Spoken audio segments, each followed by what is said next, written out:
So from green screens to streaming services, via cloud storage and render farms, our vocabularies for describing digital media are rooted in the organic. Data reaches us via Ethernet cables that connect us to the web. We worry about our systems falling prey to viruses. Given humans' historic tendency to distrust new technologies, it's no wonder that terminology for computing, in English at least, evokes equivalences with agriculture or the natural world. These metaphors are familiar, reassuring, and may even encourage us to believe in the necessity of digital media to human survival. Our references to streams and clouds and webs sound positively ecological. It's no surprise that many in the screen industries assume that digital tech causes less environmental harm than analog. But of course, as Nadia Bozak, Sean Cubbett, and others have exposed, digital media's fabrication relies as heavily on neo-colonial land grabs, material extraction, labour exploitation, and fossil-based infrastructures as its predecessors. Today, then, I'm going to discuss a case study from the Environmental Impact of Filmmaking project, which is an HRC funded project that's been running from 2022 until next month. And this focuses on Star Wars. I think it's quite helpful to have a broadly familiar reference point to provide tangible insights into the environmental harms that result from prop and costume making and from location shoots. Our analog and digital study examines two Artoo-Detoo units, so the computerized droid that appears throughout all of the films. So one is an aluminium costume from 1977's A New Hope, and the other is comprised of computer-generated images from the 2002 Attack of the Clones. Our aim was to trace the production histories of the two Artoo units and assess the likely environmental impacts of each. In doing so, I've undertaken a lot of archival research and conducted first-person interviews, mostly with below-the-line workers who have historically worked on Star Wars or contemporaneously today in the industry, while environmental scientist Dr. Siti Haider Mohammed Yunus has approximated material and energy usage to carry out life cycle assessments. So crudely put, for people not familiar with LCAs, they calculate the global warming potential of materials and processes using global average data on greenhouse gas emissions and various other factors. Our findings, you may be able to tell where this is going, reveal that practically fabricating props and costumes is in many ways greener than digital. So I'm now going to outline the research and offer some thoughts about the range of actions that we can and probably should be taking to mitigate ecological harm. So very briefly, the aluminium Artoo-Detoo costume was created by the production team of A New Hope in 1976. With support from external suppliers, such as C&L Developments, who machined the droid's arms, and Pateric Engineering, who constructed the aluminium sheet components, the team made 6.5 of these units in total. So 4 were remotely operated and ran along the ground on 3 feet, which is how you can tell in films which ones are which. These often had roller skates attached. The half unit was an upper body that could sit inside a spaceship. But of interest to us were the costumes worn by Kenny Baker. So these had 2 feet and are usually identifiable because you can kind of tell that there's an actor shuffling inside them. So at Pateric, Jack Swinbank was hand rolling aluminium sheets and used a strip-it 30-30 punch machine to create Artoo's bodies and dome. The factory time to build them was around 10,000 hours.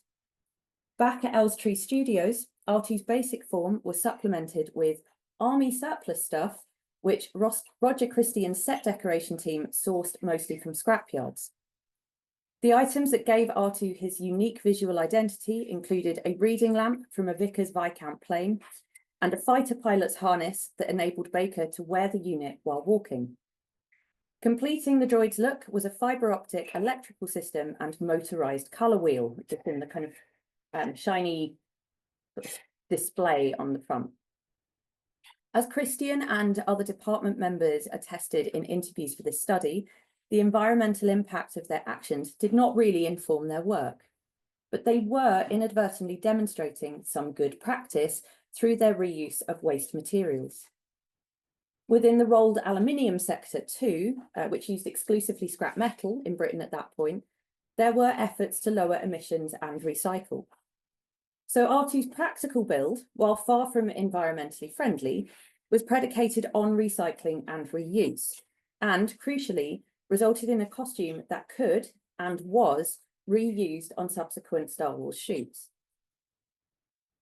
Now, contrary to received wisdom, Chris Challoner, who was in the art department on The Phantom Menace, recalled that the first of the prequel films for Star Wars, which was shot in the late 90s and early 2000s, relied heavily on practical effects. While its digitality was hyped by Lucasfilm publicity to generate audience excitement, huge amounts of the film, he told me, were made using practical techniques. However, as Robert Jackson, who works at Silicon Graphics, which supplied the graphics cards to Industrial Light and Magic that made these films, pointed out in a separate interview, following positive audience reception of the spectacular CGI dinosaurs in Jurassic Park, practical effects specialists were seeing their whole world come to an end in the late 90s. It's a sentiment echoed by Artoo's remote controller, Don Beese. He recalled that on reading a Lucasfilm press release claiming that practically built miniatures were created digitally, we realized, oh, okay, our days are numbered. He said, we were the bastard children of Lucasfilm. So having tested high definition digital video in a handful of shots on The Phantom Menace, George Lucas was absolutely convinced of the technology's clarity, efficiency, cost savings, and compatibility with digital effects production. As reported by Jodie Duncan in trade magazine Cinefex, Lucas extolled the virtues of the digital because, aside from being cheaper, it doesn't get dirty. Filmmakers could choreograph complex composite shots using digital animatics. There was no need to reload film magazines in the cameras on set.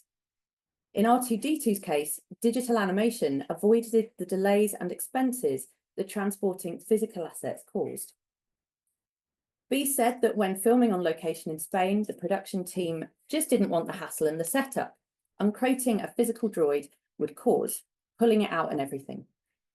CGI Artoo also gave the team greater control over the droid's mobility. In the film, he walks up and down stairs and flies. So work on Artoo and many other digital assets was carried out by the so-called Rebel unit at ILM.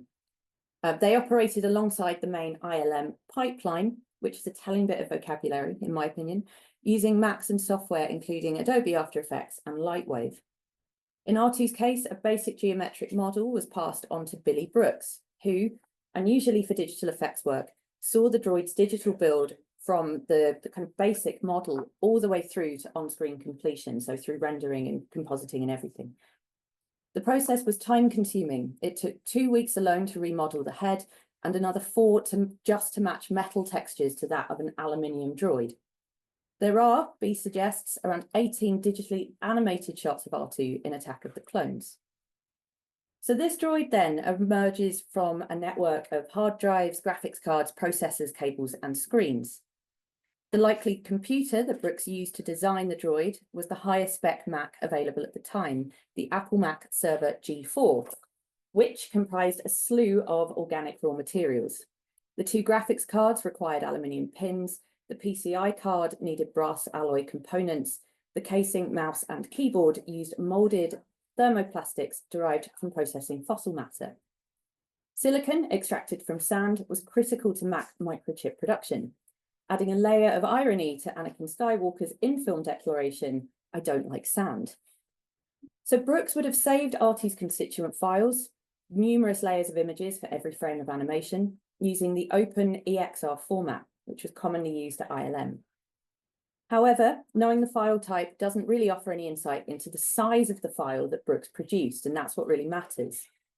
So to estimate them, I contacted Nicolas Poteet, a professor in Canada, who at the time was a visual effects and 3D animator, this is in the early 2000s, to learn what the storage requirements would have been per second of the droid's animation. So by my calculations, based on information that he sent me, digital Artoo is on screen, so he's on screen for 69 seconds, and would have needed, at a conservative estimate, a minimum of 300 megabytes of storage per 1 second of animation, equating to at least 20 gigabytes for the whole film. In addition to the hardware's materiality, Artoo's production consumed energy. As the Lightwave user guide suggested, the data that animators created would necessitate use of render farms. The machines at ILM were SGI-02s, which were stacked in what Jackson describes as huge refrigerator-sized storage units. The 1,500 processors provided by SGI were, Jackson recalls, collectively called the Death Star Cluster, named with likely unintentional foresight for the planet-destroying weapon that appeared in the original trilogy Star Wars films. Speaking in an interview for Linux Journal in 2003, ILM's chief technology officer noted that production was so data intensive that overnight the render farm would draw on an additional 1,000 desktop computers. Systems developer Mike Thompson said that the network managed total aggregate traffic of about 70 terabytes a day, all of which increased the demand for electricity, which powered and cooled the servers. So ILM had an additional electrical grid capacity installed to cope with their demand. So with some of this history covered, there's lots more, but kind of tried to condense it down, I want to move on to the LCAs. And you can see a full list of materials, weights, and emissions on these slides.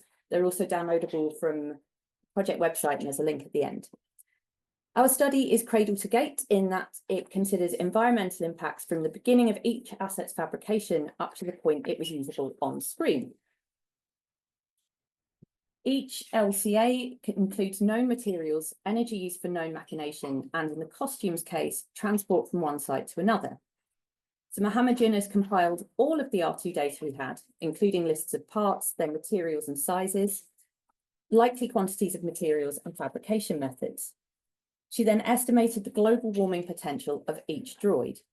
So the LCA unit of measurement here is kilograms of CO2 equivalent, which is global warming potential expressed as an equivalent mass of carbon dioxide.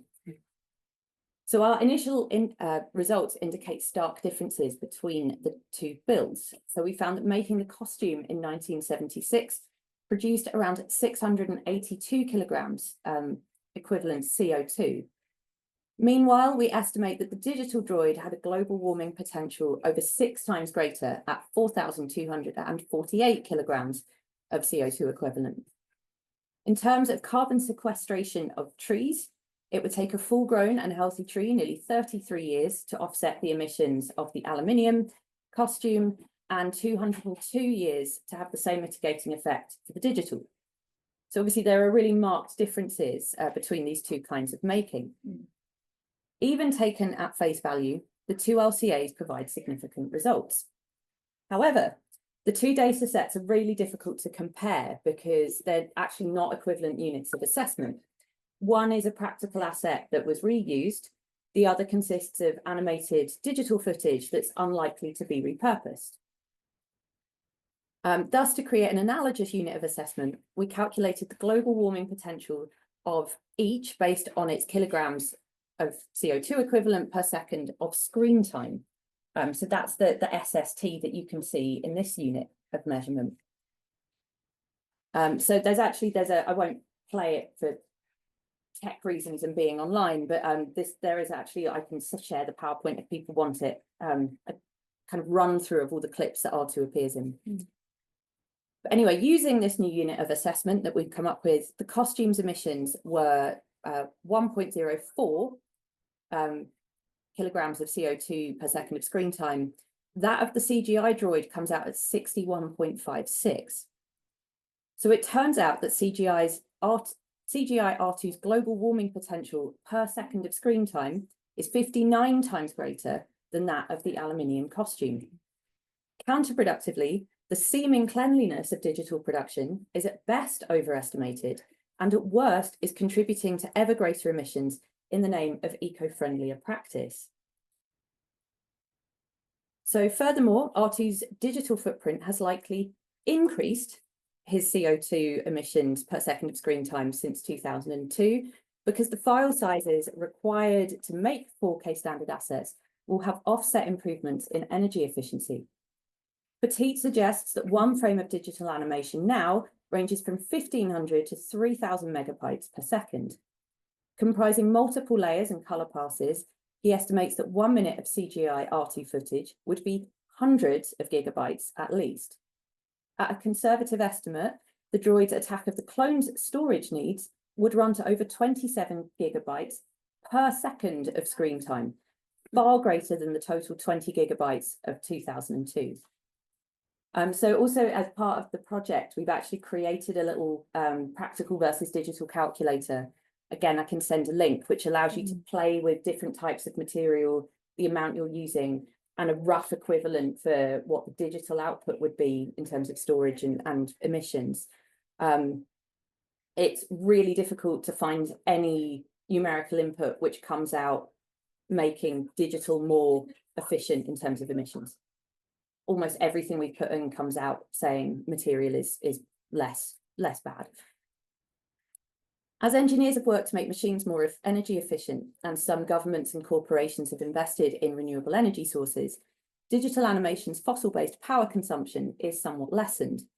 Yet the increasing reliance of many sectors, including film, on digital tech, risks offsetting any gains made by switching to renewables, and there is not enough so-called green energy available to meet the demands of computational activity. We also have to factor in the intense energy and water needs of corporate data centers, which are worsening owing to generative AI. Pengfei Li and collaborators report that Google's cell phone data centers increased their water usage by 20% in 2021 from their figures in 2020, a figure largely attributable to AI.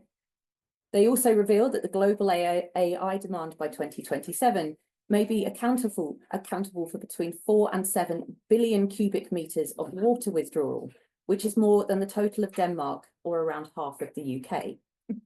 We also know that tech firms consistently underreport their environmental impacts and buy renewable energy certificates to hide their fossil-based energy consumption. RECs are not only being used to offset the carbon that tech firms have already consumed, hardly a mitigation, but also the certificates are sold at so low a value that any reinvestment in green infrastructure becomes increasingly limited or impossible. Furthermore, as Shreya Chakraborty points out, data centers not only contribute to global greenhouse gas emissions, but also have locally harmful impacts on animal, human, and plant ecologies owing to light and heat pollution.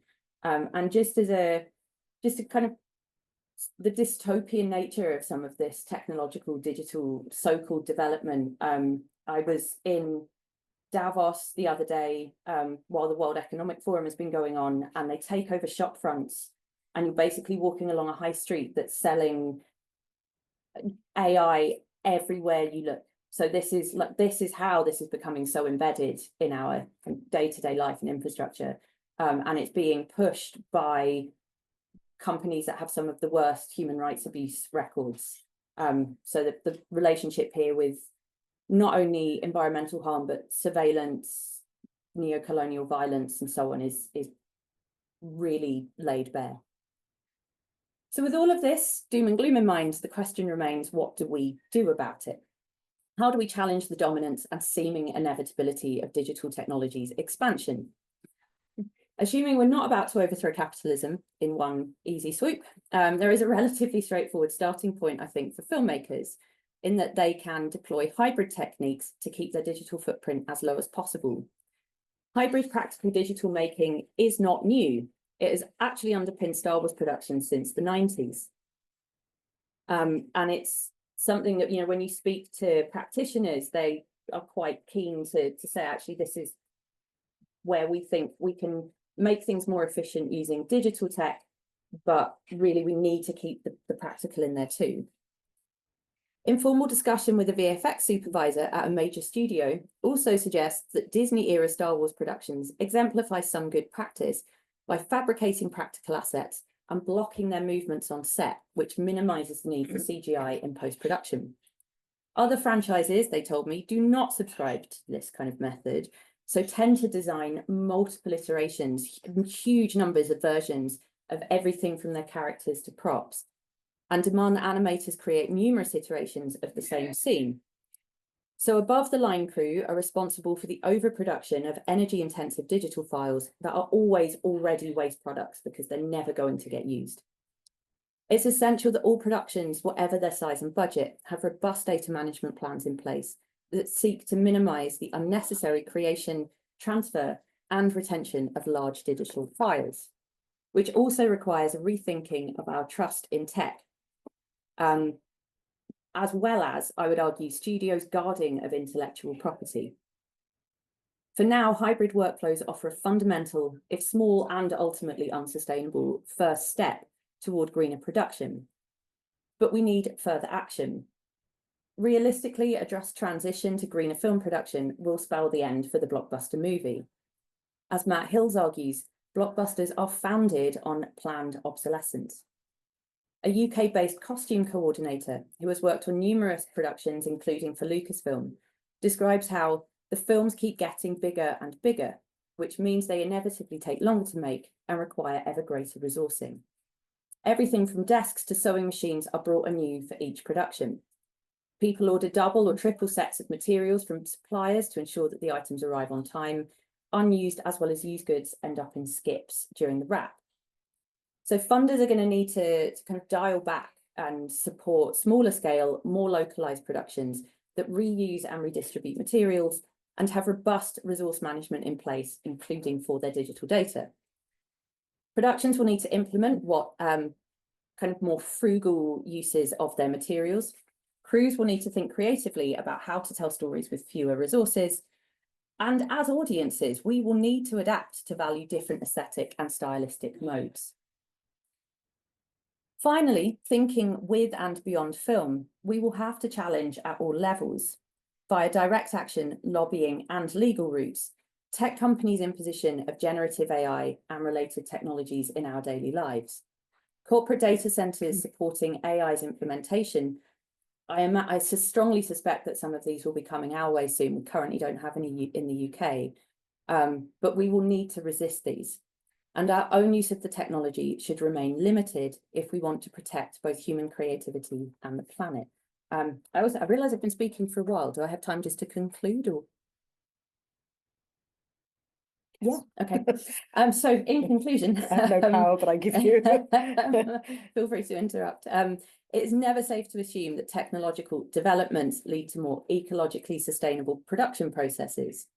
Of course, irrespective of global warming potential, Artoo-Detoo in all his forms is a byproduct of the global north's neo-colonial extraction of materials and exploitation of labour in the global south. It's dependent, like in all his forms, he's dependent on the destruction of local ecosystems. The droid's footprints can be traced far beyond Hollywood and the UK to mines and waste recycling sites around the world. The workers in those places, I would argue, are surely Artoo's uncredited makers, alongside official Star Wars crews and contributors, but being massively exploited in the process.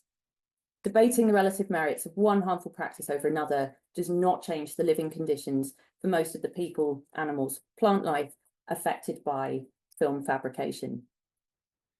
So it's possible that historic practices such as sharing costume sets and props can offer us greener alternatives in the short term and mitigate harm to an extent. Ultimately, though, the people profiting from Disney, Lucasfilm and ILM activities must be held accountable, and that's where our accountability comes in. Someone has to hold them responsible and make them change.